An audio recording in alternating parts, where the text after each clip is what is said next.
സംസ്ഥാനത്ത് വിവിധയിടങ്ങളിൽ അതിശക്തമായ മഴയാണ് ഇപ്പോഴും പെയ്യുന്നത്. മലപ്പുറം മുതൽ കാസർഗോഡ് വരെയുള്ള 5 ജില്ലകളിൽ റെഡ് അലേർട്ടാണ്. മലപ്പുറം ഒഴികെയുള്ള 4 ജില്ലകളിലെ വിദ്യാഭ്യാസ സ്ഥാപനങ്ങൾക്ക് അവധിയും പ്രഖ്യാപിച്ചിട്ടുണ്ട്. തൃശൂർ, പാലക്കാട് ജില്ലകളിൽ ഓറഞ്ച് അലേർട്ടുമുണ്ട്. പ്രളയ സാധ്യതാ മുന്നറിയിപ്പിന്റെ ഭാഗമായി തിരുവനന്തപുരം കരമനയാറ്റിലും പത്തനംതിട്ട മണിമലയാറ്റിലും യെല്ലോ അലേർട്ടും പ്രഖ്യാപിച്ചു. ഇന്ന് കേരളം, കർണാടക, ലക്ഷദ്വീപ് തീരങ്ങളിൽ മത്സ്യബന്ധനത്തിന് വിലക്കുമുണ്ട്. പൊതുവെ എന്താണ് കേരളത്തിലെ സ്ഥിതി എന്ന് ആദ്യം നോക്കാം. തിരുവനന്തപുരത്ത് നിന്ന് സഫ്വാൻ ചേരുകയാണ്.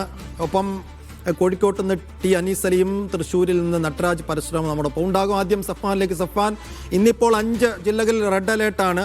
ആ റെഡ് അലേർട്ട് മുന്നറിയിപ്പ് അക്ഷരം പ്രതി പാലിച്ചുകൊണ്ട് ഈ 5 ജില്ലകളിലും നല്ല മഴ പെയ്യുന്നുണ്ട്. മലപ്പുറവും കോഴിക്കോടും ഒക്കെ ശക്തമായ മഴയുണ്ട്. പുതിയ മുന്നറിയിപ്പുകൾ എപ്പോഴത്തേക്കാണ് വരാൻ പോകുന്നത്? ഈ മഴയുടെ തുടർച്ച സംബന്ധിച്ച് എന്തൊക്കെ പ്രവചനങ്ങളാണ് കാലാവസ്ഥാ വകുപ്പ് നൽകുന്നത്?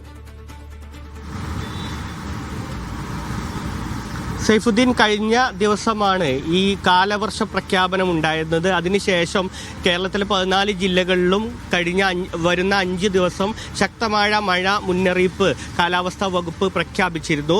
ഇന്ന് 5 ജില്ലകളിലാണ് റെഡ് അലേർട്ട് പ്രഖ്യാപിച്ചിരിക്കുന്നത്. പ്രത്യേകിച്ച് മലബാർ ഉൾപ്പെടെയുള്ള വടക്കൻ കേരളത്തിലാണ് മഴ മുന്നറിയിപ്പുള്ളത്, റെഡ് അലേർട്ടുള്ളത്. കാസർഗോഡ്, കണ്ണൂർ, വയനാട്, കോഴിക്കോട്, മലപ്പുറം ജില്ലകളിലാണ് ഇന്ന് റെഡ് അലേർട്ട് ഉള്ളത്. അതിൽ മലപ്പുറം ഒഴികെയുള്ള 4 ജില്ലകളിലെ വിദ്യാഭ്യാസ സ്ഥാപനങ്ങൾക്ക് അവധി പ്രഖ്യാപിക്കുകയും ചെയ്തിട്ടുണ്ട്.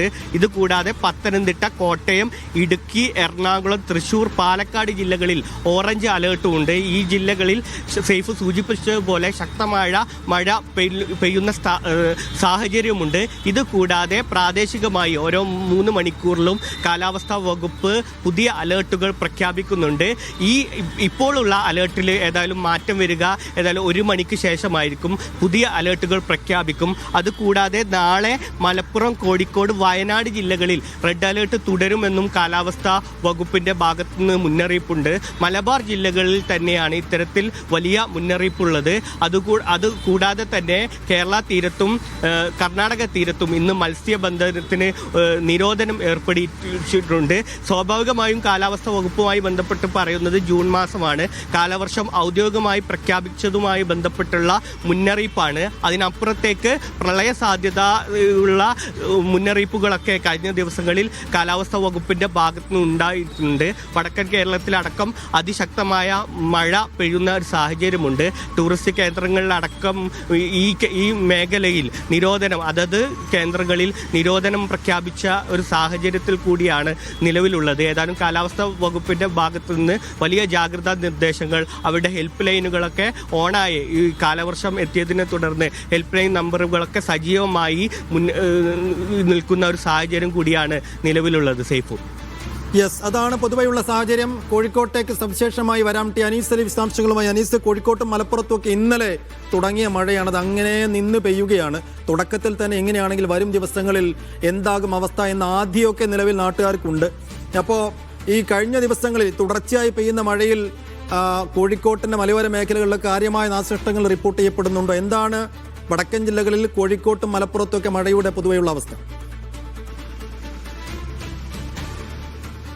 സൈഫുദ്ദീൻ, കഴിഞ്ഞ ഏതാനും മണിക്കൂറുകളായി വലിയ മഴയാണ്. ഇപ്പോൾ ഒരു അരമണിക്കൂർ മുമ്പ് മാത്രമാണ് മഴയുടെ രൂക്ഷത ഒരല്പം കുറഞ്ഞിട്ടുള്ളത് കോഴിക്കോട് ജില്ലയിൽ. പക്ഷേ ഇതുവരെ ഇന്ന് വലിയ അപകടങ്ങളൊന്നും റിപ്പോർട്ട് ചെയ്തിട്ടില്ല എന്നാണ്. ഇന്നലെ പല സ്ഥലങ്ങളിലും മരം വീണും ഗതാഗതം തടസ്സപ്പെട്ടു, അതുപോലെ തന്നെ വെള്ളക്കെട്ടുണ്ടായി, അതുപോലെ മതിലിടിഞ്ഞ് വീണ് ഒക്കെ വലിയ നാശനഷ്ടങ്ങൾ റിപ്പോർട്ട് ചെയ്തിരുന്നു. പക്ഷേ ഇന്ന് ഇതുവരെ ആയിട്ടും അത്തരത്തിലുള്ള അപകട വിവരങ്ങളൊന്നും നമുക്ക് ലഭ്യമല്ല. എന്തായാലും പല സ്ഥലങ്ങളിലും വെള്ളക്കെട്ടുണ്ട്, അതിരൂക്ഷമായ വെള്ളക്കെട്ടുണ്ട്. നമ്മൾ കോഴിക്കോട് പ്രൈവറ്റ് സ്റ്റാൻഡിൽ അതിനകത്ത് വലിയ വെള്ളക്കെട്ടുണ്ട്. അത് കടകളിലേക്ക് കയറുന്ന സ്ഥിതിയുണ്ട്. യാത്രക്കാർക്കും കച്ചവടക്കാർക്കും ഒക്കെ വലിയ പ്രയാസമാകുന്നുണ്ട്. അത് 4.5 വർഷത്തോളമായിട്ട് അത് തകർന്നു കിടക്കുന്ന മേൽക്കൂര നേരാക്കാത്തതാണ് അതിന്റെ കാരണമാകുന്നത് എന്നാണ് കച്ചവടക്കാരും നാട്ടുകാരും ഒക്കെ പറയുന്നത്. എന്തായാലും അതൊരു പ്രയാസമായി നിൽക്കുന്നുണ്ട്. അതുപോലെ പല സ്ഥലങ്ങളിലും വെള്ളക്കെട്ടുണ്ട്. നമ്മൾ ഇപ്പോൾ പുതുക്കി പണിതിട്ടുള്ള ഈ ബീച്ച് സൈഡിലുള്ള ഫുഡ് സ്ട്രീറ്റ്, ആ ഭാഗത്ത് വലിയ വെള്ളക്കെട്ട് രൂപപ്പെട്ടിട്ടുണ്ട്. അത് ചെറിയ മഴ പെയ്യുമ്പോഴേ അവിടെ അങ്ങനെ വെള്ളക്കെട്ട് രൂപപ്പെടാറുണ്ട്. ഡ്രെയിനേജ് നിർമ്മിക്കുന്നതിൽ അശാസ്ത്രീയത കൊണ്ടാണ് അങ്ങനെ എന്ന് പറയുന്നുണ്ട്. ഇങ്ങനെ വെള്ളക്കെട്ട് പല സ്ഥലങ്ങളിലുമുണ്ട്. അതേസമയം മരം വീണോ അല്ലെങ്കിൽ മറ്റെന്തെങ്കിലും തരത്തിൽ മഴയിലിടിഞ്ഞോ മറ്റൊന്നുമുള്ള അപകടങ്ങൾ ഇന്നലെ ഉണ്ടായതുപോലെ ഇതുവരെ റിപ്പോർട്ട് ചെയ്യപ്പെട്ടില്ല. ഇപ്പോൾ വടകര മേഖലയിലുള്ള വിലങ്ങാട് നമുക്കറിയാം, കഴിഞ്ഞ തവണ വലിയ തരത്തിലുള്ള ഉരുൾപൊട്ടലുണ്ടായി, വലിയ നാശനഷ്ടങ്ങളുണ്ടായ ആ പ്രദേശത്ത് ജാഗ്രതാ നിർദ്ദേശം നൽകിയിട്ടുണ്ട് ജില്ലാ ഭരണകൂടം. വലിയ ജാഗ്രത പാലിക്കാൻ ആവശ്യപ്പെട്ടിട്ടുണ്ട്. പ്രദേശത്ത് നിന്ന് ആളുകളെ ഒഴിപ്പിക്കണമെന്ന്, അടിയന്തര സാഹചര്യത്തിൽ ഒഴിപ്പിക്കണമെന്ന് കൂടി ജില്ലാ കലക്ടർ ഉത്തരവിട്ടിട്ടുണ്ട്. ഉത്തരവാദിത്തപ്പെട്ട ഉദ്യോഗസ്ഥർക്ക് അതിന് നിർദ്ദേശം നൽകിയിട്ടുണ്ട്. വേണ്ട സ്കൂളുകളും കെട്ടിടങ്ങളും ഒക്കെ സജ്ജീകരിച്ച് മുൻകൂട്ടി കണ്ട് ആളുകളെ അങ്ങോട്ട് മാറ്റണം എന്നാവശ്യപ്പെട്ടിട്ടുണ്ട്. ഉരുൾപൊട്ടൽ സാധ്യതാ മുന്നറിയിപ്പ് ഉള്ള പശ്ചാത്തലത്തിലാണ് ഇങ്ങനെ ഒരു ജാഗ്രതാ മുന്നറിയിപ്പ് നൽകിയിട്ടുള്ളത് എന്നാണ് പറയുന്നത്. അതുപോലെ തന്നെ ആ മേഖലയിൽ വിലങ്ങാട് മലയോര മേഖലകളിലൂടെ രാത്രി യാത്രക്ക് നിരോധനം ഏർപ്പെടുത്തിയിട്ടുണ്ട്. യാത്രാ നിരോധനം ലംഘിക്കുന്ന ആളുകൾക്ക് വലിയ തരത്തിലുള്ള പിഴ ഉണ്ടാകും എന്ന് മുന്നറിയിപ്പ് നൽകിയിട്ടുണ്ട്.